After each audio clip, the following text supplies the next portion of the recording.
Existem palavras que carregam poder. Palavras que, quando pronunciadas no silêncio da madrugada, podem abrir portais que jamais deveriam ser abertos. Palavras que invocam presenças, despertam entidades adormecidas e alteram a realidade ao seu redor de formas que você jamais imaginou possível. Antes de continuar, preciso fazer um alerta. Se você está assistindo este vídeo durante a madrugada, sozinho e no escuro, talvez seja melhor pausar agora e voltar amanhã durante o dia. O que você está prestes a descobrir não são apenas superstições ou lendas urbanas. São palavras reais, com consequências reais, documentadas por pessoas reais, que pagaram preços que jamais esperaram pagar. O que você verá nos próximos minutos mudará completamente sua percepção sobre o poder das palavras.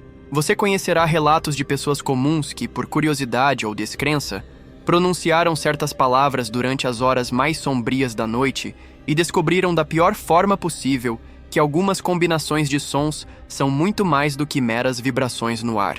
Marina Santos, de 28 anos, professora de literatura em São Paulo, era uma dessas pessoas céticas.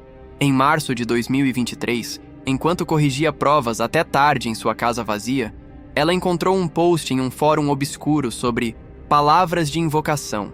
Marina riu da ideia, mas por pura curiosidade, decidiu testar uma palavra de 4 sílabas que supostamente chamava presenças. Ela sussurrou a palavra 3 vezes seguidas, exatamente como instruído no post. Nos 15 minutos seguintes, Marina vivenciou eventos que a fizeram mudar de endereço, abandonar o emprego e nunca mais conseguir ficar sozinha após as 22 horas. Durante este vídeo, você não apenas conhecerá essas palavras específicas, mas também compreenderá por que elas funcionam, quando são mais perigosas e quais são as consequências exatas que cada uma pode trazer para a sua vida. Cada palavra que mencionarei foi testada, documentada e resultou em mudanças permanentes na vida de quem ousou pronunciá-las na escuridão. Este não é um convite para experimentação. É um documento de advertência baseado em experiências reais que deixaram marcas permanentes em pessoas que pensavam exatamente como você está pensando agora. São apenas palavras, que mal podem fazer. Se você decidir continuar assistindo, saiba que está assumindo a responsabilidade por esse conhecimento. E lembre-se, uma vez que você souber essas palavras, será impossível desaprendê-las. Elas permanecerão em sua mente para sempre, sussurrando sua existência nos momentos mais silenciosos da madrugada. Primeira palavra: umbralete. A primeira palavra que preciso mencionar parece inofensiva à primeira vista. Umbralete. Uma combinação de sons que soa quase como uma palavra inventada para um jogo de fantasia. Mas esta palavra específica carrega uma história sombria que remonta a textos medievais sobre invocação de entidades limítrofes, seres que existem na fronteira entre nosso mundo e outras dimensões. A palavra funciona como um chamado específico para criaturas que habitam os umbrais, os espaços entre os espaços, as fendas na realidade onde a luz não consegue penetrar completamente. Quando pronunciada 3 vezes consecutivas entre meia-noite e 3 da manhã, especialmente em ambientes com pouca iluminação, umbralete age como um farol, sinalizando para essas entidades que existe uma abertura disponível em nosso plano dimensional. Carlos Mendoza, engenheiro de 34 anos de Curitiba, descobriu o poder desta palavra de forma completamente acidental em setembro de 2022. Carlos estava passando por um período difícil de insônia e havia desenvolvido o hábito de caminhar pela casa durante a madrugada.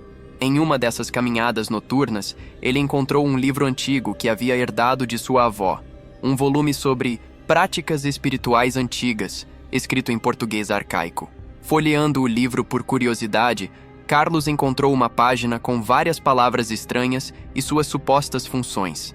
Umbralete estava descrita como palavra para chamar guardiões dos umbrais. Carlos, cético por natureza, decidiu testar. Eram 2h30 da manhã quando ele pronunciou a palavra pela primeira vez. Nada aconteceu. Pronunciou novamente. Ainda nada. Na terceira repetição, Carlos sentiu uma mudança sutil na temperatura ambiente. Um frio que parecia vir de dentro das próprias paredes. Nos dias seguintes, Carlos começou a notar mudanças em sua casa. Sombras que não deveriam existir apareciam nos cantos de sua visão periférica. Sons de respiração lenta ecoavam pelos corredores durante a madrugada.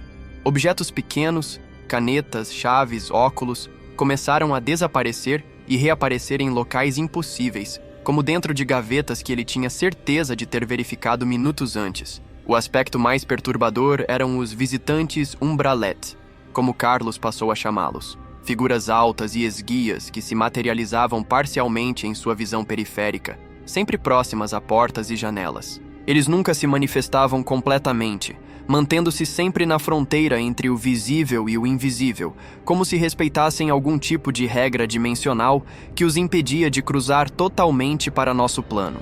Carlos tentou diversas formas de reverter a situação. Buscou ajuda espiritual, mudou móveis de lugar, pintou as paredes, chegou até a considerar uma mudança completa. Nada funcionou. Os visitantes umbralette haviam estabelecido uma conexão permanente com seu espaço pessoal. 2 anos depois, Carlos ainda convive com essas presenças. Ele aprendeu a coexistir com elas, mas admite que nunca mais conseguiu ter uma noite de sono verdadeiramente tranquila. A palavra umbralette permanece ativa uma vez pronunciada. Diferente de outras invocações que podem ser revertidas com rituais específicos, esta palavra cria uma marca dimensional permanente no local onde foi pronunciada. É como se você instalasse uma porta invisível que nunca mais pode ser completamente fechada. Segunda palavra, nocturnis. Se umbralette abre portas, nocturnis desperta o que já está dormindo ao seu redor. Esta palavra latina, que significa literalmente da noite, possui propriedades muito específicas relacionadas à ativação de energias residuais em ambientes. Todo lugar carrega memórias energéticas de eventos passados, especialmente aqueles carregados de emoção intensa. Nocturnis funciona como um catalisador que desperta essas memórias adormecidas, fazendo com que elas se manifestem fisicamente durante as horas noturnas. A palavra deve ser pronunciada exatamente 5 vezes, com intervalos de 5 segundos entre cada repetição, sempre após a meia-noite. O efeito é cumulativo. Quanto mais antigo e emocionalmente carregado for o local, mais intensa será a manifestação das memórias residuais. Ana Beatriz Ferreira, psicóloga de 29 anos de Salvador, experimentou nocturnis em sua própria casa em janeiro de 2023. Ana havia se mudado recentemente para um casarão antigo no centro histórico da cidade, uma propriedade de 1920 que havia passado por várias famílias ao longo dos anos. A casa tinha um preço surpreendentemente baixo para a região, algo que Ana atribuiu à necessidade de reformas estruturais. Na segunda semana após a mudança, Ana encontrou um diário antigo esquecido em uma gaveta secreta de um móvel que veio com a casa. O diário continha diversos rituais e práticas esotéricas, incluindo uma página dedicada a palavras de despertar. Intrigada pela coincidência, Ana decidiu testar nocturnis na sala principal da casa, um ambiente amplo com paredes altas e janelas antigas que deixavam entrar a luz da lua. Era 1h15 da manhã, quando Ana pronunciou a palavra pela primeira vez. Nocturnis, disse ela, e esperou 5 segundos.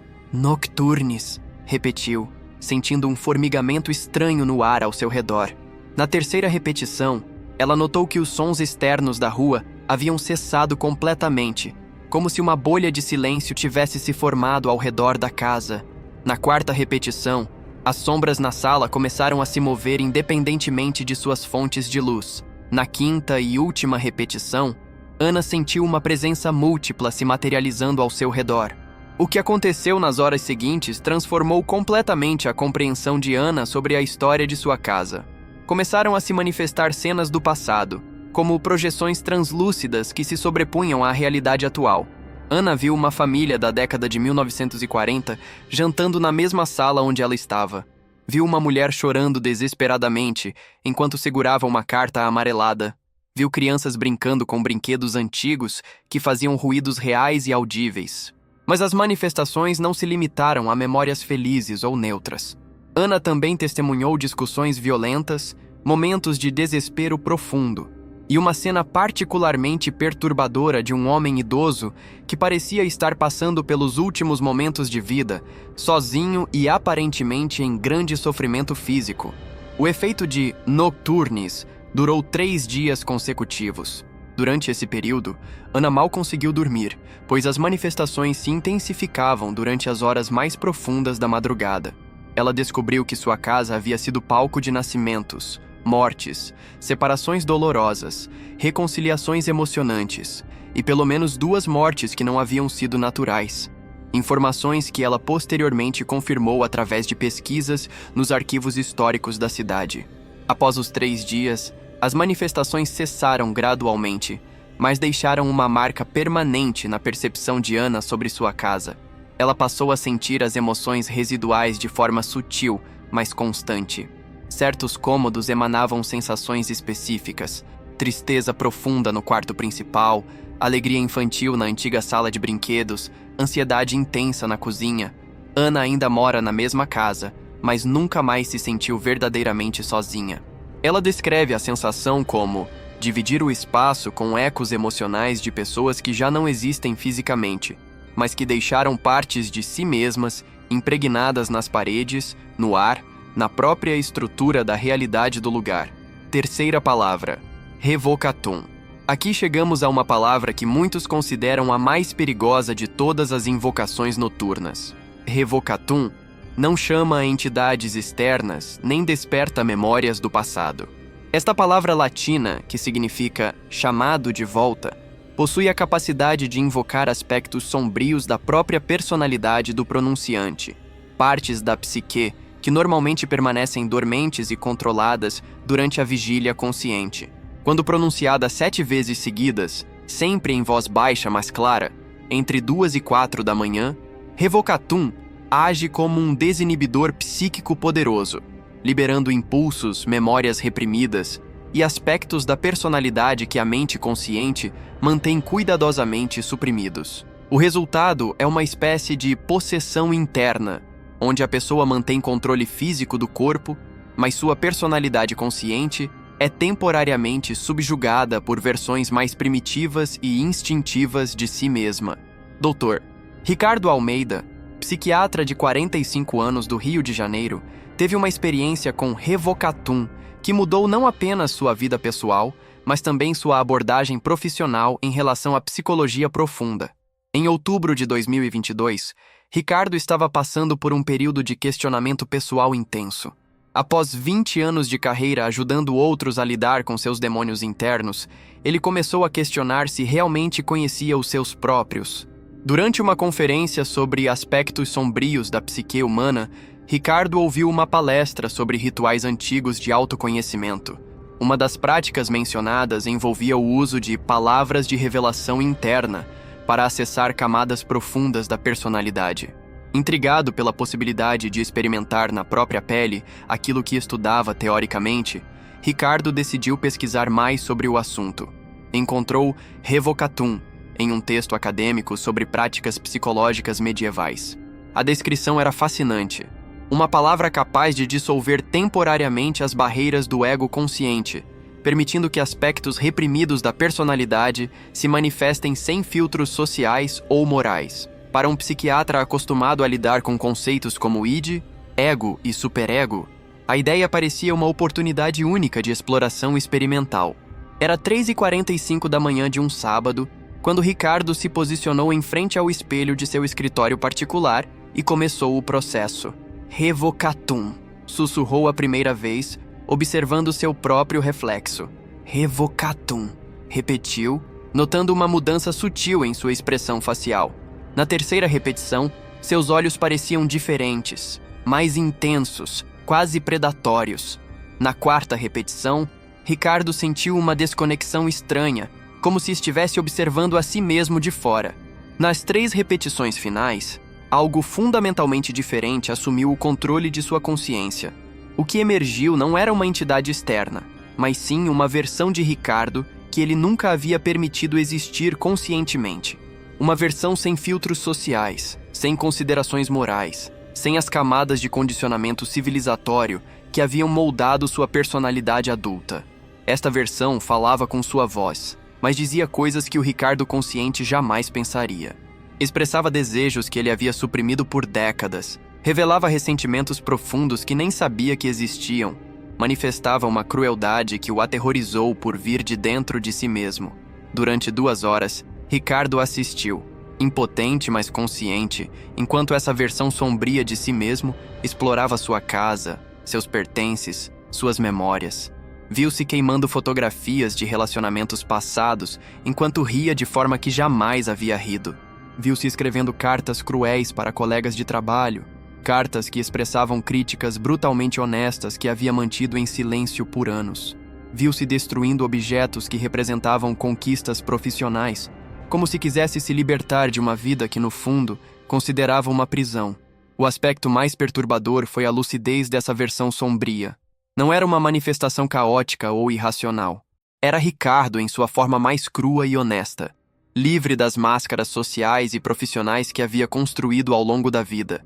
E essa versão tinha opiniões muito claras sobre quem ele realmente era versus quem fingia ser. Quando o efeito passou, ao amanhecer, Ricardo encontrou sua casa parcialmente destruída e diversos textos escritos à mão com revelações sobre sua própria personalidade, que eram simultaneamente verdadeiras e aterrorizantes. Levou semanas para processar completamente o que havia vivenciado. Alguns dos insights foram valiosos para seu crescimento pessoal, mas outros revelaram aspectos de si mesmo que preferia não conhecer. Ricardo nunca mais foi o mesmo.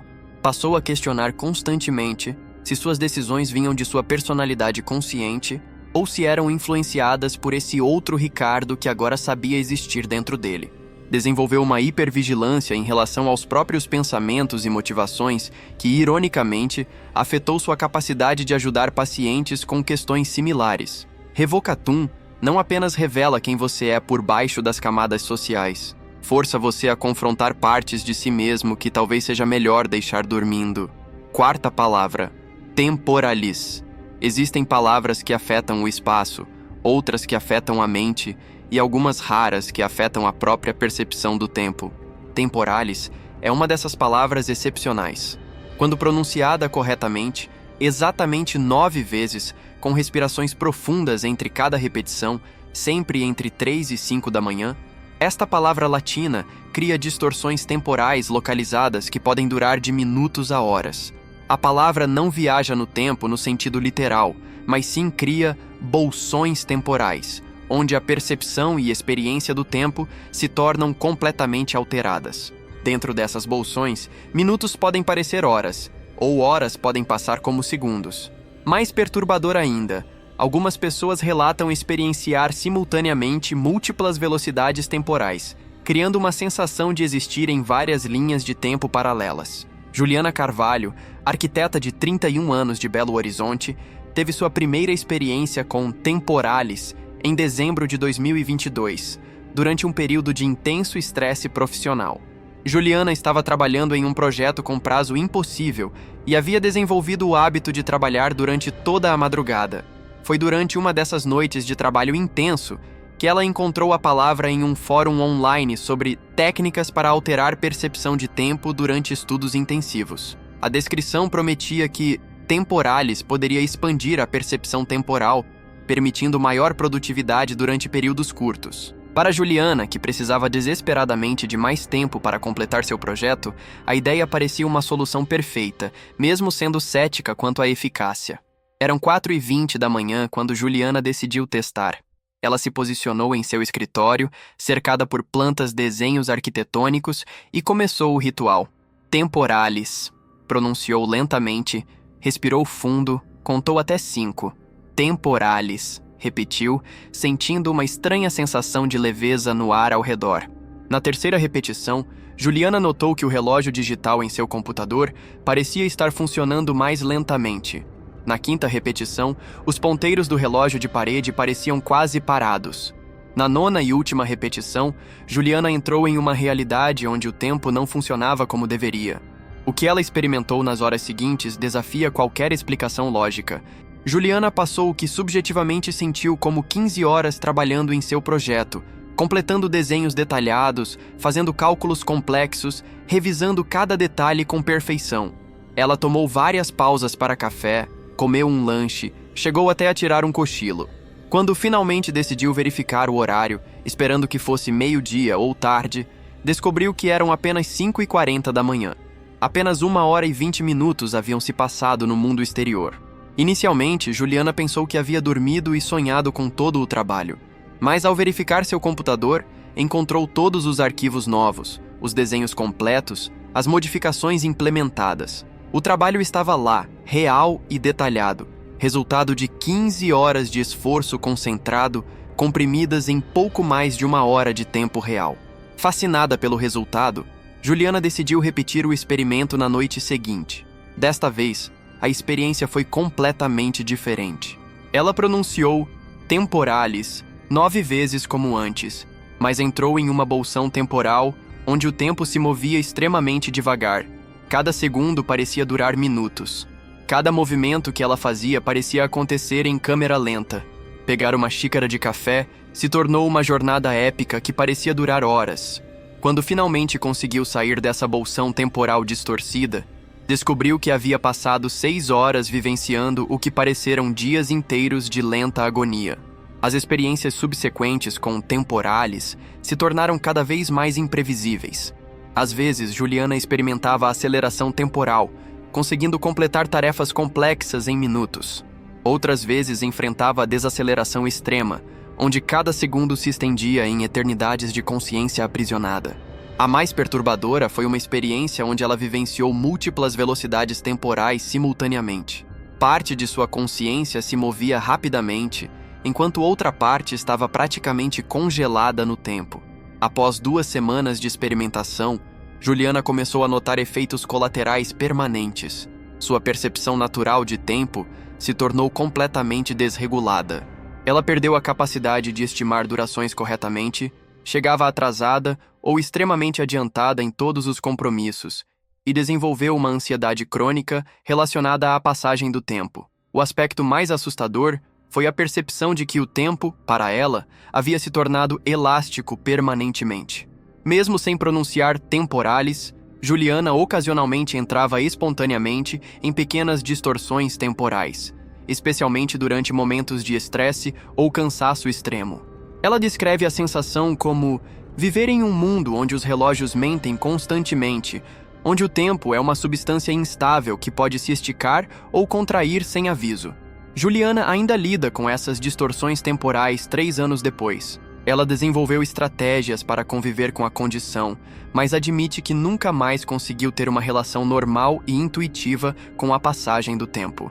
Temporalis não apenas alterou sua percepção, permanentemente quebrou sua sincronização natural com o fluxo temporal universal. 5ª palavra: invasorem. A palavra invasorem representa talvez o mais perigoso de todos os tipos de invocação noturna, porque ela não se limita a afetar apenas quem a pronuncia. Esta palavra latina, que significa invasor, possui a capacidade única de criar conexões psíquicas involuntárias entre o pronunciante e outras pessoas, permitindo uma forma de invasão mental que pode afetar múltiplas vítimas simultaneamente. Quando pronunciada 11 vezes consecutivas, sempre sussurrada, mas com intenção clara, entre 4 e 6 da manhã, invasorem estabelece conexões telepáticas temporárias com pessoas que estão dormindo em um raio de aproximadamente 15 quilômetros. O pronunciante ganha acesso parcial aos sonhos dessas pessoas. E mais perturbador ainda, pode influenciar o conteúdo dos sonhos alheios, implantando imagens, sensações e até memórias falsas. Gabriel Torres, programador de 26 anos de Florianópolis, descobriu o poder de invasorem de forma completamente acidental em junho de 2023. Gabriel estava passando por um período de isolamento social extremo, trabalhando remotamente e evitando contato humano há vários meses. Durante suas noites de insônia, ele desenvolveu o hábito de explorar fóruns obscuros da internet, especialmente aqueles relacionados a experiências paranormais e práticas esotéricas. Foi em um desses fóruns que Gabriel encontrou uma discussão sobre palavras de conexão psíquica. Um usuário anônimo havia postado uma lista de palavras que supostamente permitiam comunicação mental com pessoas desconhecidas durante o sono. Gabriel, que sentia falta desesperadamente de contato humano, mas era incapaz de buscar interação social normal, viu nessas palavras uma oportunidade de experimentar algum tipo de conexão sem enfrentar sua ansiedade social. Escolheu invasorem porque a descrição sugeria que seria a mais eficaz para conexões múltiplas. Era 5h15 da manhã de um domingo quando Gabriel se posicionou em seu quarto, concentrou-se intensamente na ideia de conectar-se com outras mentes e começou a pronunciar a palavra. A cada repetição, ele sentia uma expansão sutil em sua consciência, como se sua mente estivesse se espalhando além dos limites físicos de seu crânio. Na sexta repetição, Gabriel começou a perceber imagens que não eram suas, fragmentos de sonhos alheios infiltrando-se em sua consciência. Viu crianças brincando em um parque que ele nunca havia visitado, uma mulher idosa cozinhando em uma cozinha desconhecida, um homem dirigindo por uma estrada que Gabriel não reconhecia.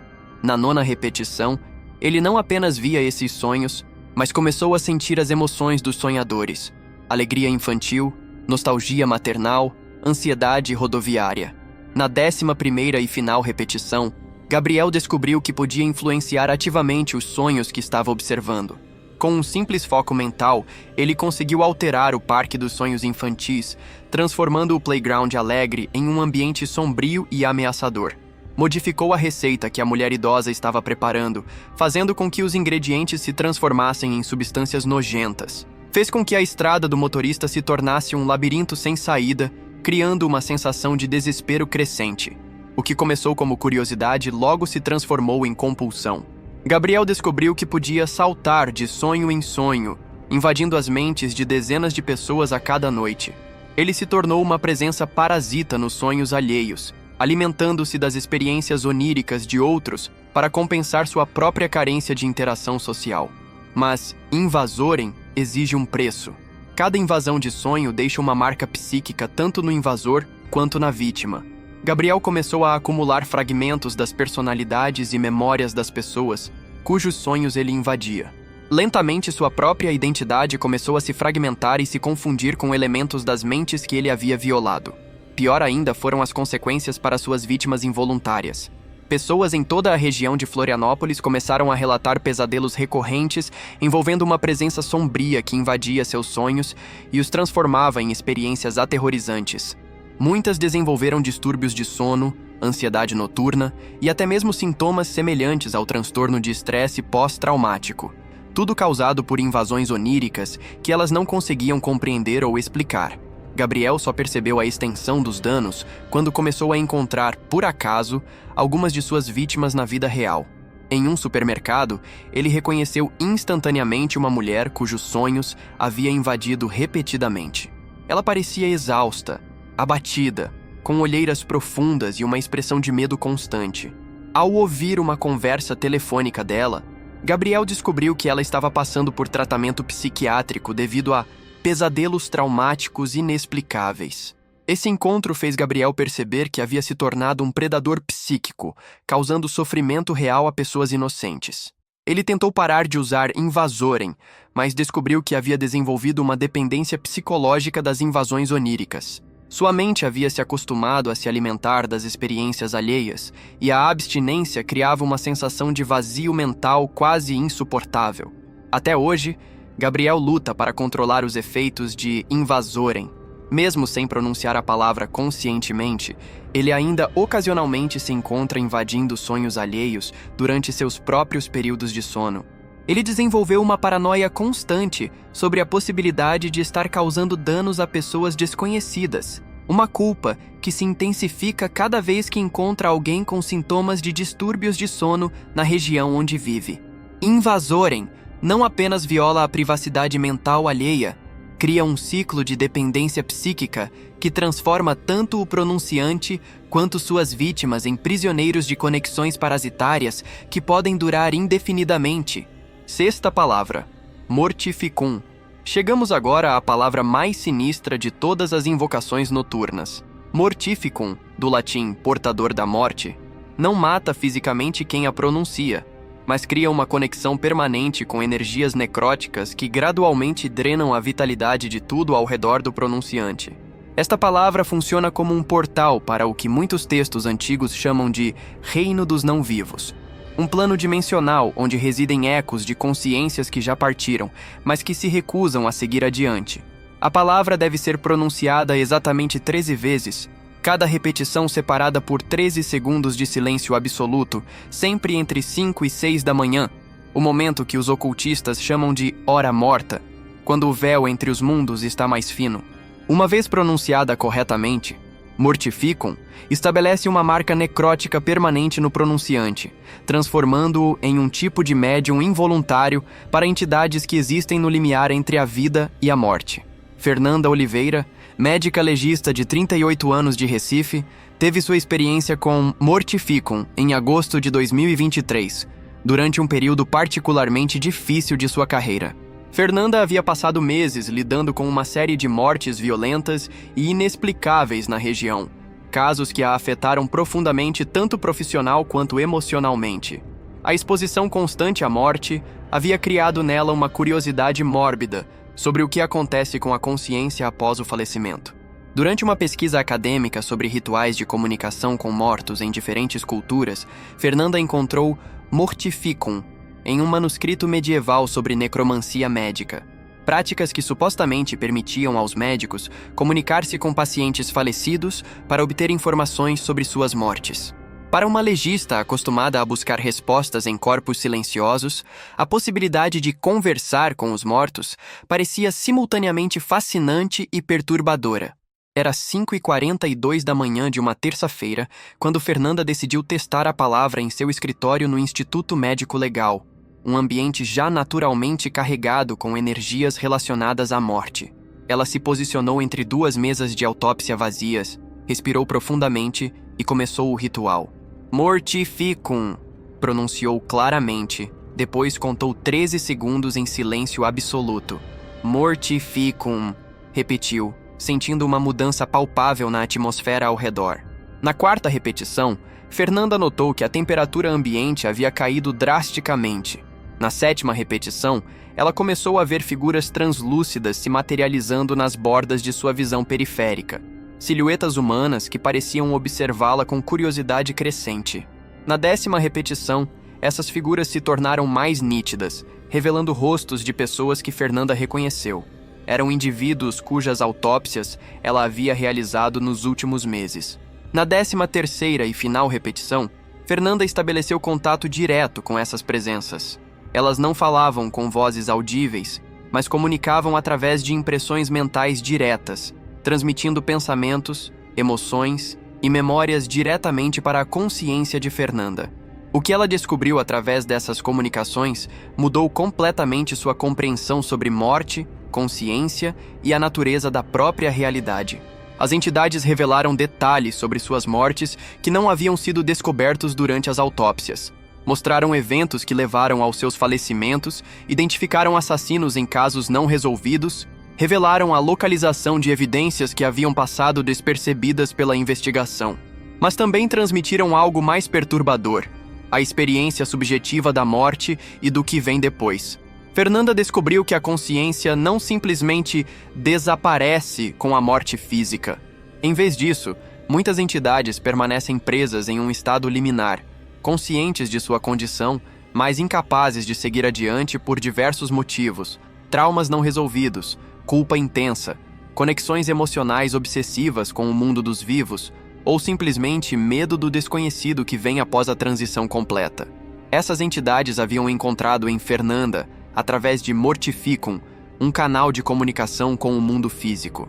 Mas essa comunicação exigia energia que era extraída diretamente da vitalidade de Fernanda. Cada conversa com os mortos deixava-a mais exausta, mais pálida, mais distante dos vivos. Gradualmente, Fernanda começou a existir mais no mundo dos mortos do que no mundo dos vivos. Os efeitos físicos foram dramáticos. Fernanda perdeu 15 quilos em 2 meses, desenvolveu uma palidez cadavérica que não melhorava com exposição ao sol, e sua temperatura corporal caiu permanentemente para 35,5 graus. Mais perturbador ainda, ela começou a emanar um odor sutil, mas inconfundível. Um cheiro doce e enjoativo que pessoas ao seu redor descreviam como flores murchas ou hospital antigo. Psicologicamente, Fernanda se tornou progressivamente desconectada dos vivos. Conversas com colegas, amigos e familiares pareciam superficiais e sem sentido comparadas às comunicações profundas e intensas que mantinha com as entidades. Ela desenvolveu uma forma de depressão que não respondia a tratamentos convencionais, uma tristeza existencial que parecia vir de saber demais sobre a natureza transitória da vida. O aspecto mais assombrador foi a descoberta de que Mortificum havia criado uma reação em cadeia. As entidades com as quais Fernanda se comunicava começaram a trazer outras entidades, mortos mais antigos e mais perturbados que haviam sido atraídos pela presença de um médium acessível. Seu escritório se tornou um ponto de encontro para consciências desencarnadas, um local onde dezenas de entidades se congregavam esperando uma chance de comunicação. Fernanda tentou diversas formas de reverter os efeitos de Mortificum. Buscou ajuda espiritual, participou de rituais de limpeza energética, chegou até a considerar deixar a profissão e se mudar para longe do ambiente carregado do IML. Nada funcionou. A marca necrótica havia se tornado parte permanente de sua essência, transformando-a em uma ponte permanente entre os mundos dos vivos e dos mortos. 2 anos depois, Fernanda ainda trabalha como legista, mas sua abordagem mudou completamente. Ela usa sua conexão involuntária com as entidades para resolver casos impossíveis, comunicando-se com vítimas para obter informações que nenhuma investigação convencional poderia descobrir. Sua taxa de resolução de homicídios se tornou estatisticamente impossível, chamando a atenção de colegas e superiores que não conseguem explicar seus métodos extraordinários. Mas o preço continua sendo pago diariamente. Fernanda vive em um estado constante de semi-morte, conectada simultaneamente aos vivos e aos mortos, mas não pertencendo completamente a nenhum dos dois mundos. Ela descreve sua existência atual como ser uma janela entre dimensões, onde cada respiração é compartilhada com aqueles que já não respiram. 7ª palavra: infinitas. A última palavra que preciso mencionar é talvez a mais perigosa de todas, não pelas entidades que invoca ou pelos danos que causa, mas pela mudança permanente que provoca na percepção da realidade. Infinitas, do latim sem fim, é uma palavra que dissolve temporariamente as limitações perceptuais da mente humana, permitindo que o pronunciante experimente a verdadeira natureza infinita da realidade. Uma experiência que a psique humana não foi projetada para suportar. Quando pronunciada 15 vezes consecutivas, cada repetição separada por respirações profundas e conscientes, sempre no momento exato do amanhecer, quando os primeiros raios de sol tocam o horizonte, infinitas, remove temporariamente todos os filtros mentais que normalmente protegem a consciência humana da percepção completa da realidade. O resultado é uma experiência de infinitude absoluta que pode durar de minutos a horas, mas que deixa marcas permanentes na psique do pronunciante. Dr. Marcos Henrique Silva, físico teórico de 42 anos de São Paulo, teve sua experiência com infinitas em novembro de 2023, durante um período de crise existencial profunda, relacionada às suas pesquisas sobre a natureza do universo. Marcos havia dedicado décadas ao estudo de conceitos como infinito, multiversos e a natureza fundamental da realidade, mas sempre de forma teórica e matemática. A frustração de nunca conseguir sentir verdadeiramente esses conceitos o levou a explorar métodos não convencionais de experiência direta.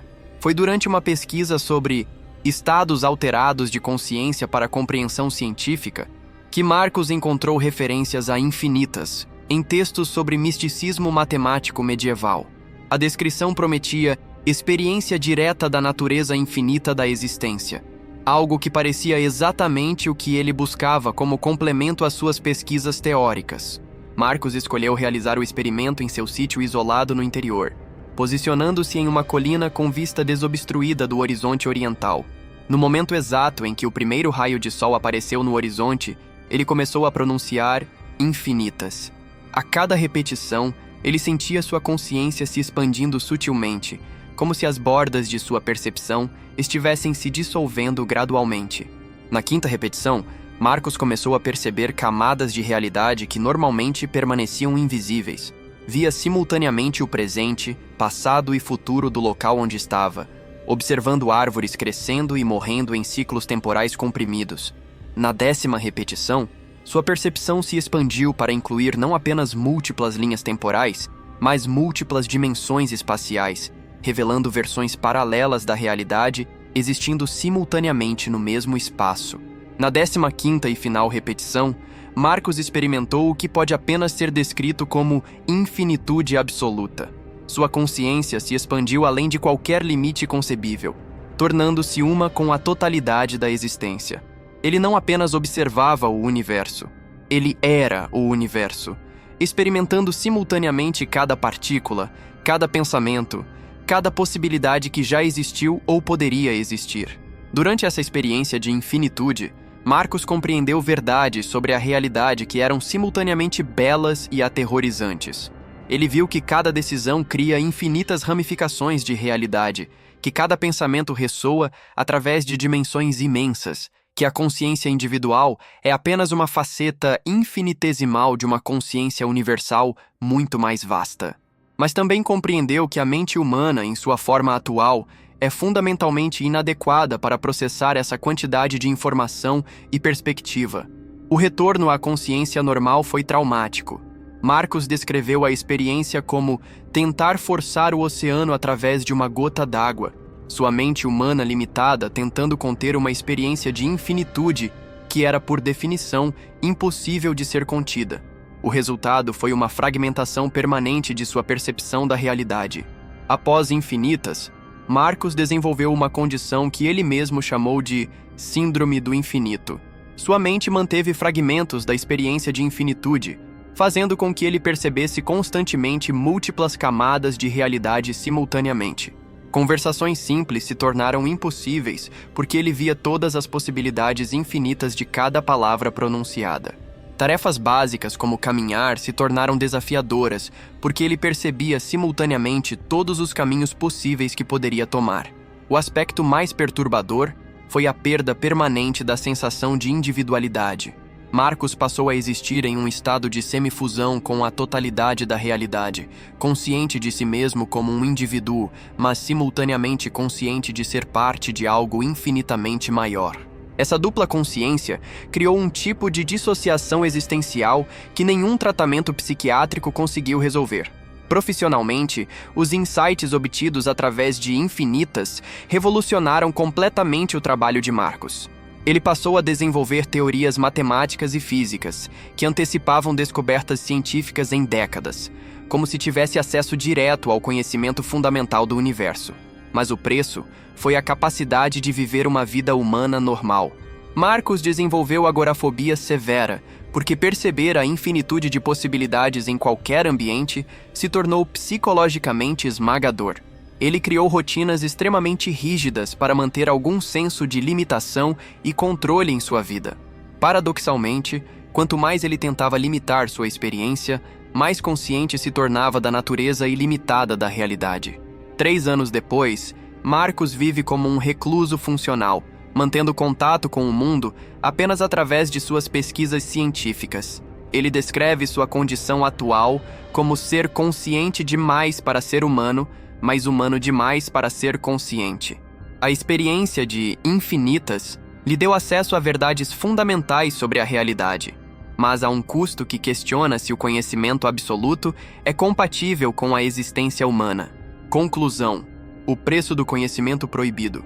Chegamos ao final desta jornada através das palavras que nunca deveriam ser pronunciadas na escuridão da madrugada. 7 palavras, 7 portas, 7 formas diferentes de alterar permanentemente sua relação com a realidade. Cada uma oferece algo tentador: conexão, poder, conhecimento, experiências além dos limites normais da existência humana.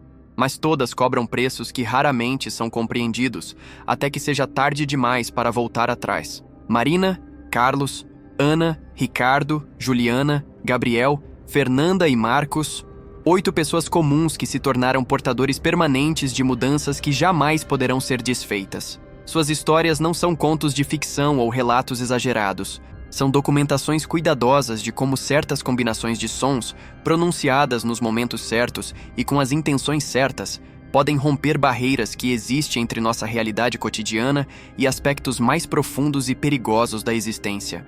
Se você chegou até este ponto do vídeo, provavelmente está sentindo uma mistura de fascínio e ceticismo. Parte de você questiona a veracidade dessas histórias, enquanto outra parte sente uma curiosidade crescente sobre essas palavras e seus efeitos.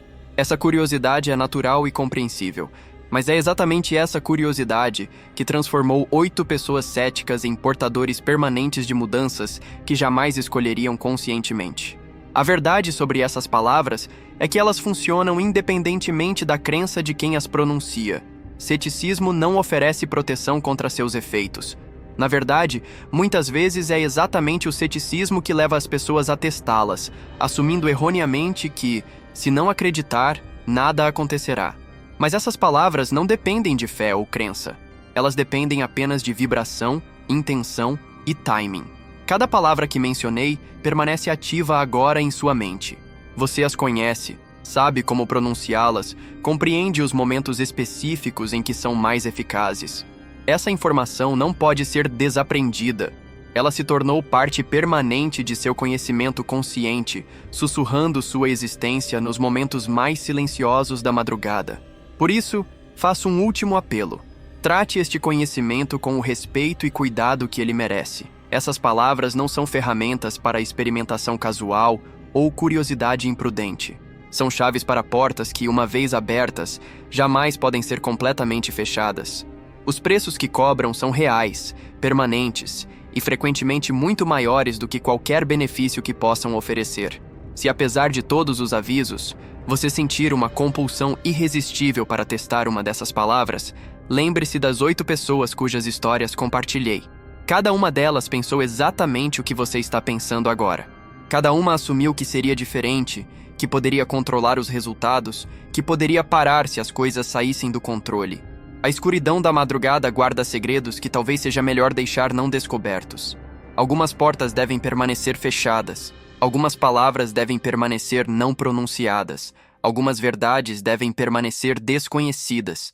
A escolha, agora, é sua. Mas lembre-se, uma vez pronunciadas, essas palavras não podem ser despronunciadas. Uma vez abertas, essas portas não podem ser completamente fechadas. E uma vez mudada, sua realidade jamais poderá voltar ao que era antes. Durma bem esta noite. E se, na escuridão da madrugada, você sentir essas palavras sussurrando em sua mente, lembre-se de que existem preços na vida que simplesmente são altos demais para serem pagos, não importa o que prometam em troca. O silêncio, às vezes, é o som mais precioso que podemos preservar.